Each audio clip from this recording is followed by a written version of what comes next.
On this week's podcast, Poland sends a clear message to the EU by electing a patriot as president. There are riots again in Paris after a football match, but is it really football related? We're also going to talk about whether climate ideology is taking a kicking from Germany.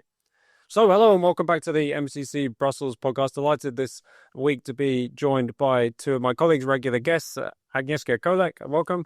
Hi, thank you for having me. And Richard Schenk, welcome to you. It is a pleasure. As I said, this week on the podcast, we got lots to talk about, but we want to dive in first with the Polish elections.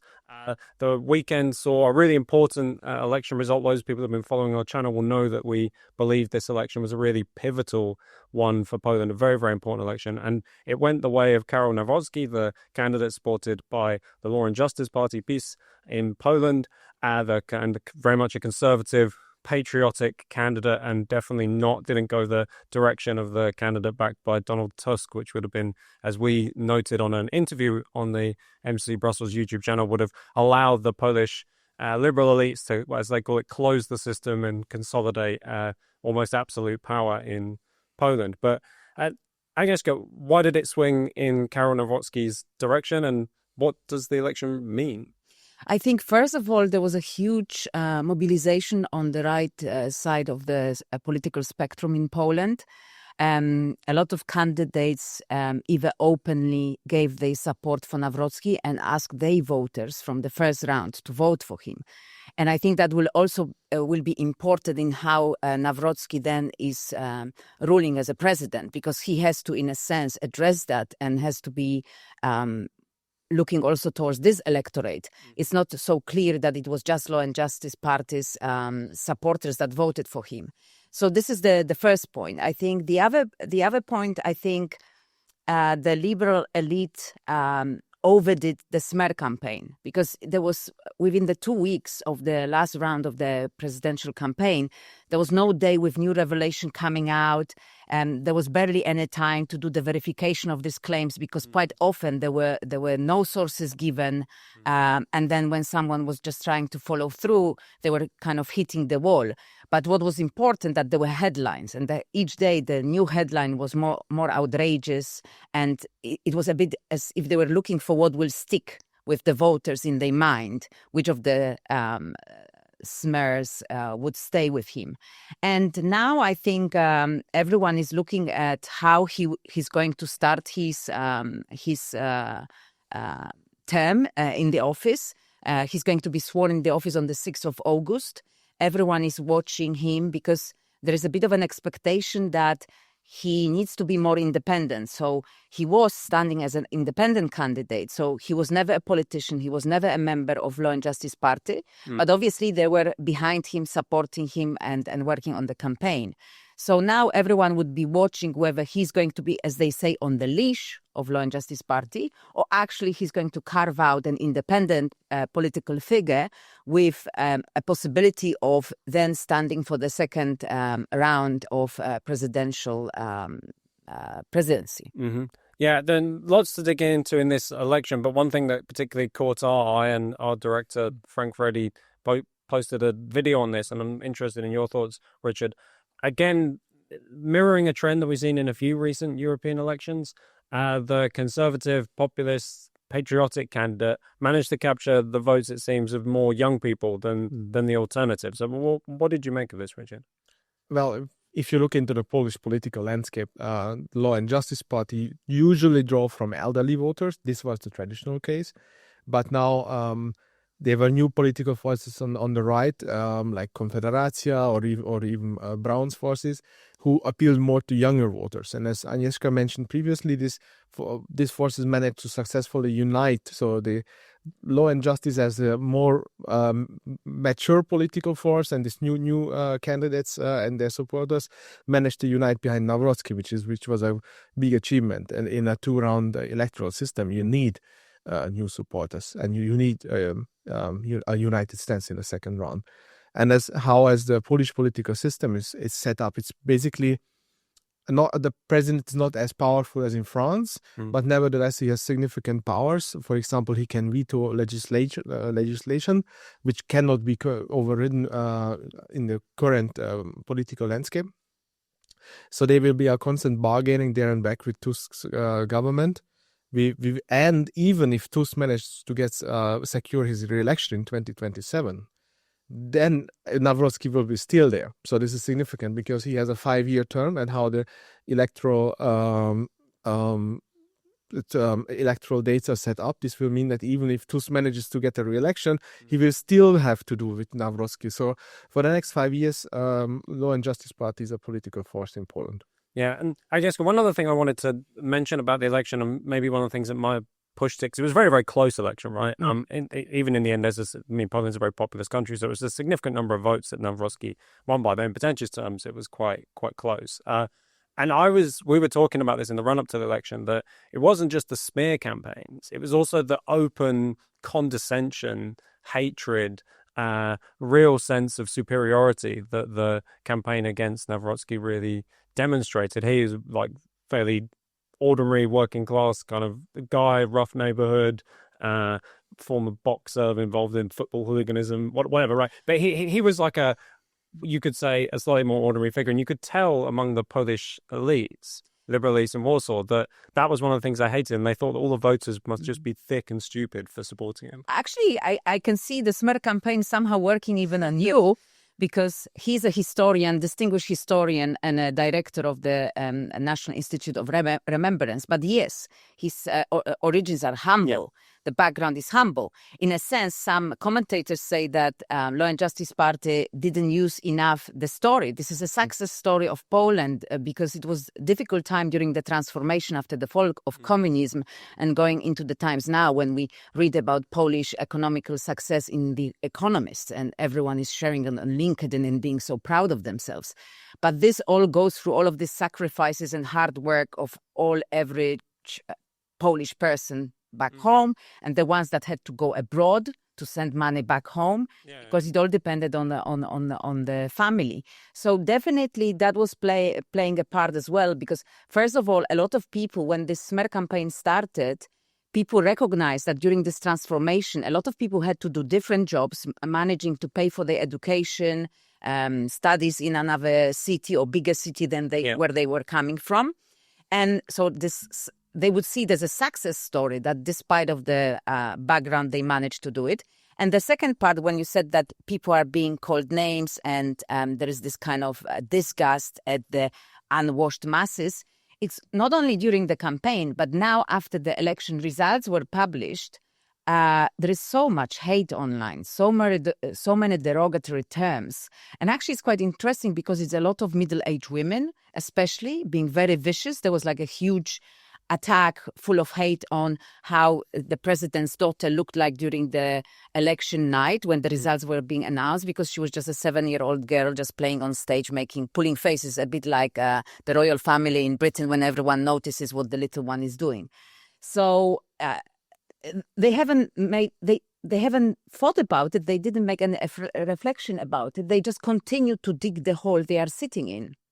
Yeah, it was very, very clear, this kind of sneering at the choice of Polish voters, especially when there was lots of commentary about the supposed low educational level achieved by many of Nawrocki's voters, as if that would disqualify people from voting. Not to mention that a lot of people were commenting back on X, LinkedIn, saying, I live in a village, but I actually own a house and a massive land. I'm much richer than you in the city, in your little flat in Warsaw. What are you talking about? And I finished engineering studies or agricultural studies. I'm running a massive agriculture business. Yeah. So you calling me thick? Yeah. So people actually, I think it shows the confidence in Polish people now, saying that you cannot blackmail us anymore, that we are this poor cousin to the Western Europe and we should be ashamed of our values and what we vote for. People are able to now fend for themselves and say, hold on. Yeah. And in absolute numbers, because of the high turnout of this presidential election, even though the margin between the two candidates was quite narrow, Nawrocki still managed to get the most votes since 1990, since Lech Wałęsa's landslide victory back then after the fall of communism. This is if in these terms he has the strongest mandate of any president yet. Yeah, and I wanted to also get on to what does this mean going forward? Because I mean, here in Brussels, the newspaper. I mean, I was reading the FT the other day, and that was like a picture of absolute horror about what's going to happen in Poland, and that there'll be more sanctions by the EU and all the rest of it as a result of this. But also in Poland. What do you think the result of? Many people have speculated that this is obviously a huge blow to Donald Tusk, but when you have a coalition, like we see across Europe time and again, that are united only by one thing, which is keeping out the kind of the conservative or patriotic party, and they can't even beat that party, what does it say about the state of Tusk's coalition? It's very wobbly. Definitely backstabbing started because there is a part of this coalition that doesn't want to reflect on the results, admit the mistakes.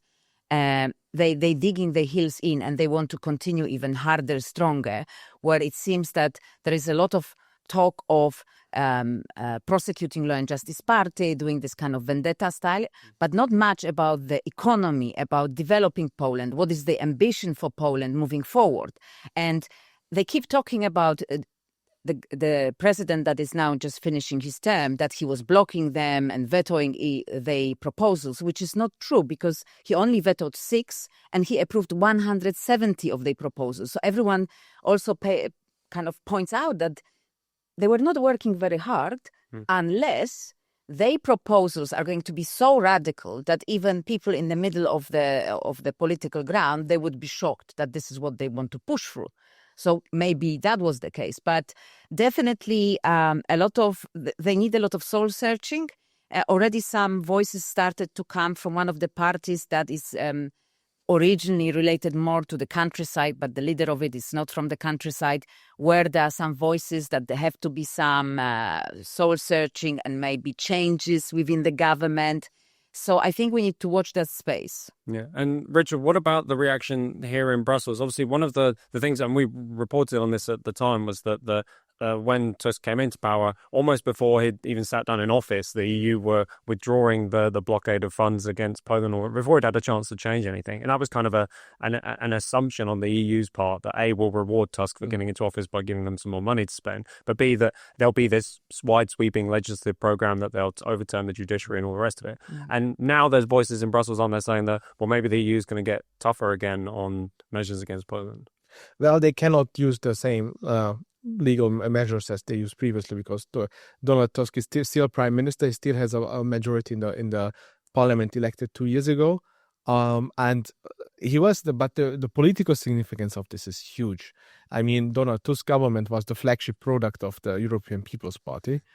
And now this flagship product has been rejected by the customers, the Polish people who were exposed to it, and this general approach of the European People's Party is now under scrutiny because Donald Tusk, what he did in order to get the Law and Justice Party out of government, he vacuumed all these centrist lefty forces up, Greens, Social Democrats, liberals, whoever was against peace was in his camp.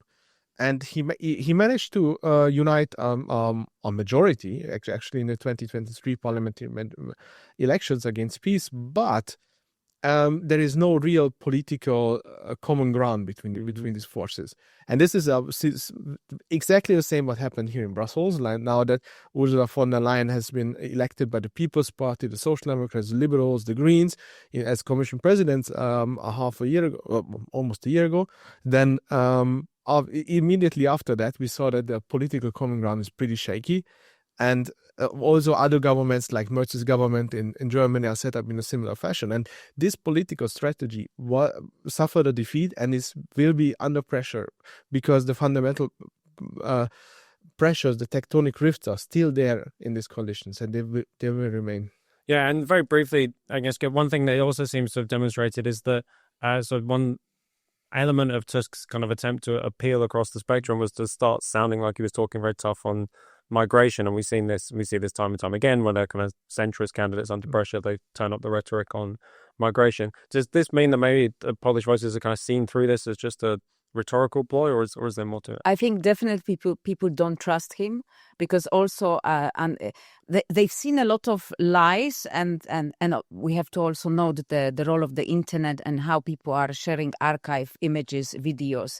So within his party and the parties from the coalition, there were representatives going to the Belarusian border to give them food, basically supporting illegal migration, the hybrid war waged by Russia. So people are not stupid. They've seen it. They are aware that the migration pact was signed. There were already some preparations for these integration centers in different parts of Poland, and local people were coming to protest and join the meetings to oppose. So I think people don't trust the talk because they know that from the past, it doesn't match up with reality. Yeah. Okay, then moving on, I'll come to Paris. I mean, seeing Paris in flames or a little bit of unrest is not exactly a rare occurrence in Paris, but it seemed like something that was quite different after this recent spate of violence and rioting after the victory of PSG in the Champions League final. I mean, even before the final took place, everyone was worrying about what would happen that night, and then we saw some really quite astonishing images coming out of Paris, as not just cars ablaze, people injured, firemen being attacked, all kinds of really terrible things. And it seemed that this wasn't really football rioting as maybe Europe or football hooliganism as Europe has noted in the past, but was a little bit different and related to deprivation and migration in certain areas in Paris. Agnieszka, what did you make of these things? My first impression is that this is just an opportunity for do whatever you want to do on the night. So let's say if you want to go and loot luxurious shops in the city center, this is a great opportunity under disguise of just anyone causing trouble. And there were also images of people just filming, people looting. So I think there are different layers to that, where it's not only that it seems that the state is losing control when it comes to law and order, but also ordinary citizens start to get used to it like it's a local folklore. And depending on whether you want to loot or not, maybe you just go and do the sightseeing of this looting and just film it on your phone and try to make a fame for yourself online, sharing the images. So to me, in general, it's just like a sign of disintegration of the society. And if I remember well, I think there were 2 people that actually died as a result of this rioting. Yeah. So I think it's really serious. And the other thing that I find significant is that the mainstream media cannot hold anymore this kind of line that it used to be fed to us. So it's all disadvantaged people.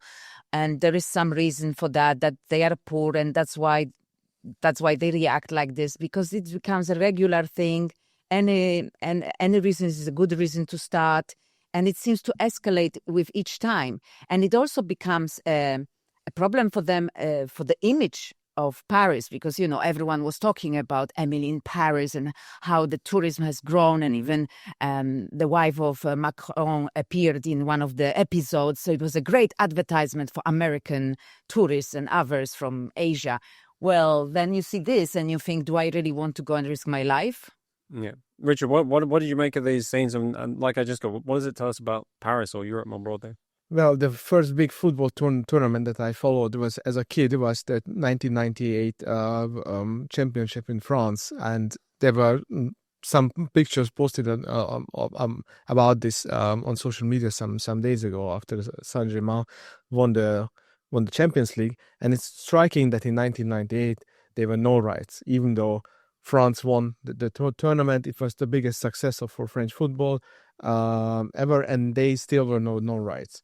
Something changed in French society. The first one of these big banlieue riots were beginning in the 2000s, but also 2 years ago in summer 23, if I'm correct, they were after the shooting in Nanterre. There was the whole half of the country was in flames. And as Agnieszka said, these are just excuses. One time it's something serious like a police incident. Next time it's something joyful on paper that can make this societal structures erupt in flames. And obviously, it's. This is always coming from areas where certain minorities are in majority, actually. So you have to say this out loud.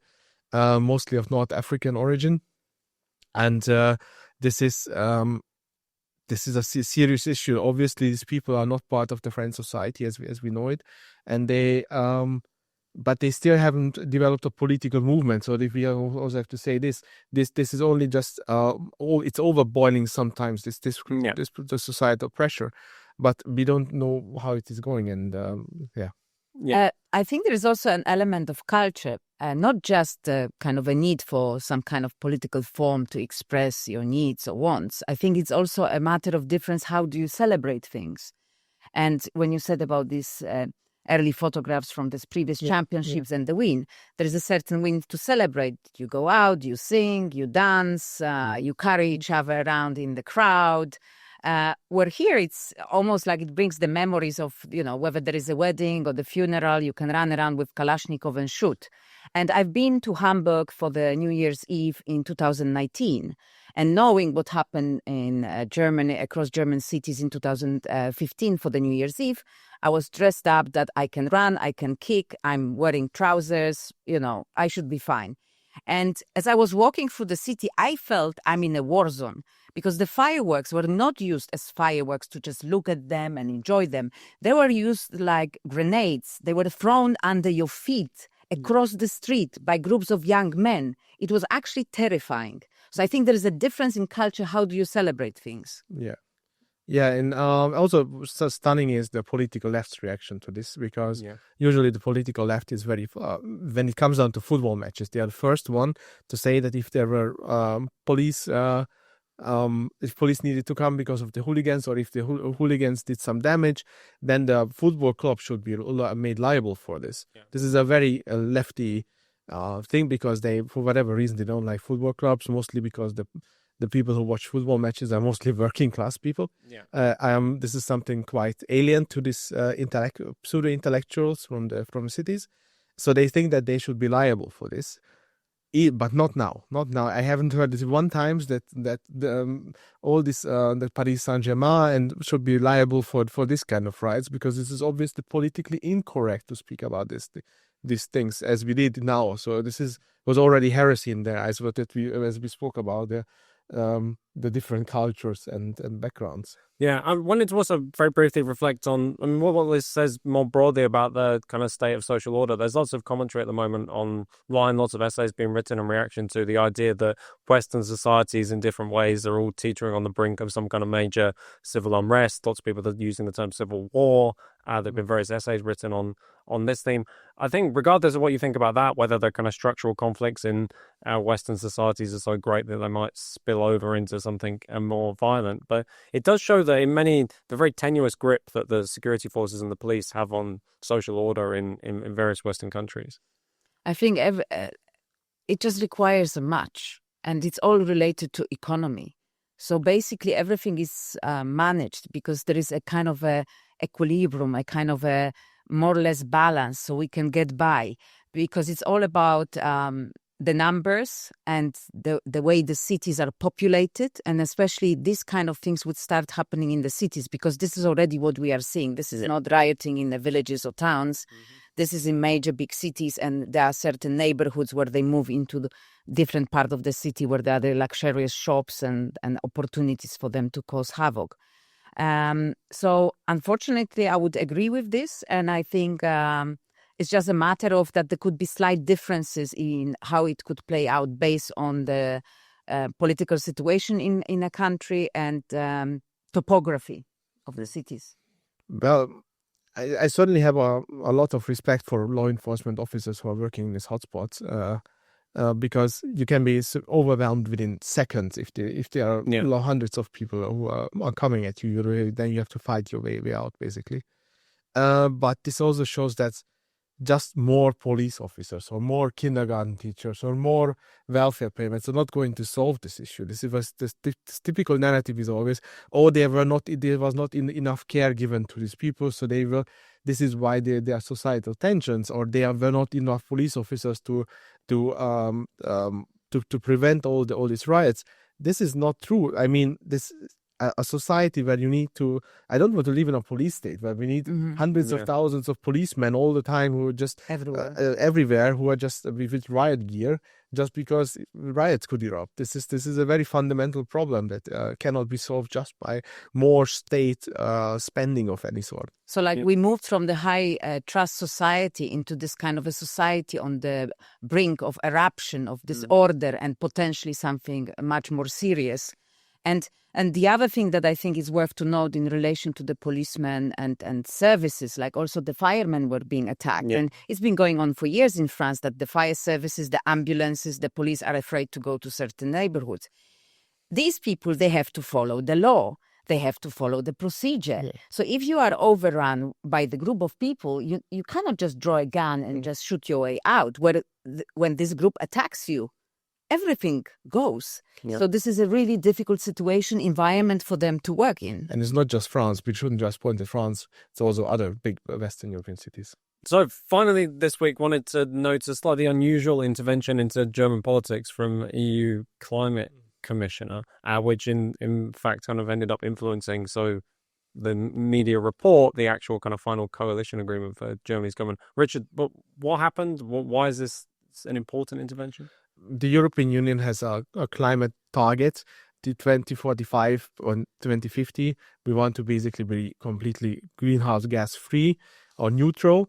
And this means that we need to reduce our greenhouse gas emissions every year, step by step.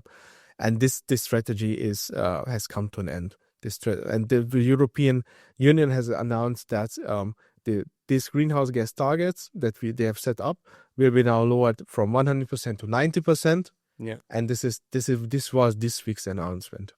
Yeah. Okay. So the EU climate chief kind of got involved in German coalition talks to make sure that the new revised target was kind of put into the German coalition talks, right? But why does this matter? Does this show that the kind of flagship policy of the European Union over a period of time, the Green Deal, is over? Well, the European Green Deal and the European climate policy is clearly saying they hit the wall. So this whole approach in the last 5 years, from 2019 to 24, the big European Green Deal is not working. Because currently, even we reach our climate targets, we reach them through deindustrialization. Mm-hmm. So this is the reality.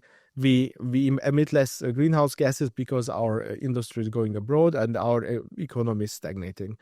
And with all this, even though you're from the political center or from the left, you need to recognize this fact, because there are other bigger fish to fry now for Europe. With the security and defense packages are coming, but also they need to repay the COVID debt. Don't forget this.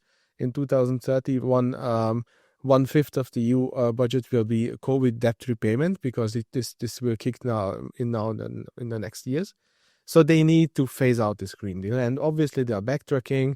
First, it was just that they didn't go further with the climate targets. Now, this 90% climate target. But I think we will see within every year they will go down by 10 percentage points, and they need to face reality. This was a deindustrialization program. It was a death sentence for European growth, and many people are feeling the negative effects of the Green Deal in their daily lives. Housing prices are rising. Transportation costs are rising. They are losing their jobs in industry. So this cannot go on this way. Mm. And yes, I mean, this is a bit of a victory. We'll take them where we can when it comes to pushing back against the climate agenda. But even just the kind of cutting the worst parts of the target off or postponing the target is not really the reckoning that we need with green policy. Yes, and also I think the speed of it is important, because, being Polish, I'm aware that we feel the threat of Russian invasion much more, and we also know that we have to be ready for anything that comes. So then having this Green Deal in the background and having this kind of a 10-year plan, like during communist time, or 50-year plan, it's ridiculous. And for me, it would be like it's not fast enough, because there's a part about the industry when it comes to building the defense. There is the part of the industry to make sure that we can pay the bills and sustain our families. And also there is the part where it's affecting everyday life of people. A lot of these new legislations related to Green Deal were paused in Poland because they were waiting for after the election. They wanted to make sure they push Trzaskowski through, and then they can introduce all of these different things. And even when the European Commission was questioned about that, they quietly admitted that a lot of things are being paused at the moment. Yeah, because they know that they're really unpopular. But as well as kind of changing these targets, I mean, we're going to have to get to grips at some point, Richard, about all the stuff that already exists, all of the emissions regulations that have been passed. I mean, we've published a report on even things like housing, for example, which are completely overladen with green kind of green nonsense. So we have to also take a look at what's already kind of been accepted by the political establishment and get to grips with that.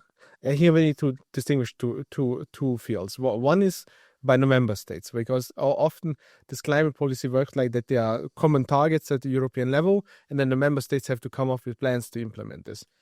This is already running very badly, because with every election, politicians are postponing it from one election to the other. So it was Poland, but also in the German elections in February, it basically came under scrutiny how this whole heating and housing stuff is going, and people actually rejected the proposal that was aligned with the EU's Green Deal.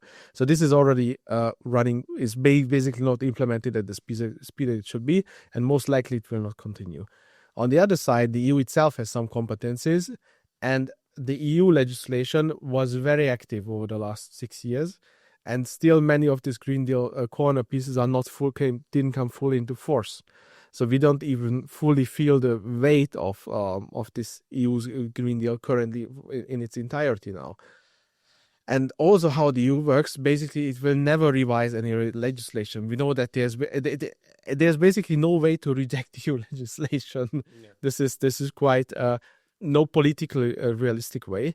So all these legislations will, in a very bureaucratic manner, they will use simplification tools and omnibus packages and whatever all these technocratic languages is, yeah, to try to get rid of this. But also we know that as this EU law is about to come in force, has come already in force, that the EU bureaucracy also was built up in order to enforce them. So now all these EU bureaucrats, administrators, will now obviously defend their privileges. They want to administer these climate laws in the future as well, and they will put up a hell of a fight in order to prevent any rollback on the Green Deal. So even though the democratic will of the people is against it, it will be a hard fight. Yeah, I'm always reminded of the fact that when the EU announced the latest simplification package, they proudly announced they were going to be repealing a number of EU legislation. And actually, when you dug into it, almost all of them were actually pieces of legislation that already expired. It wasn't like they were actually repealing anything. But Agnieszka?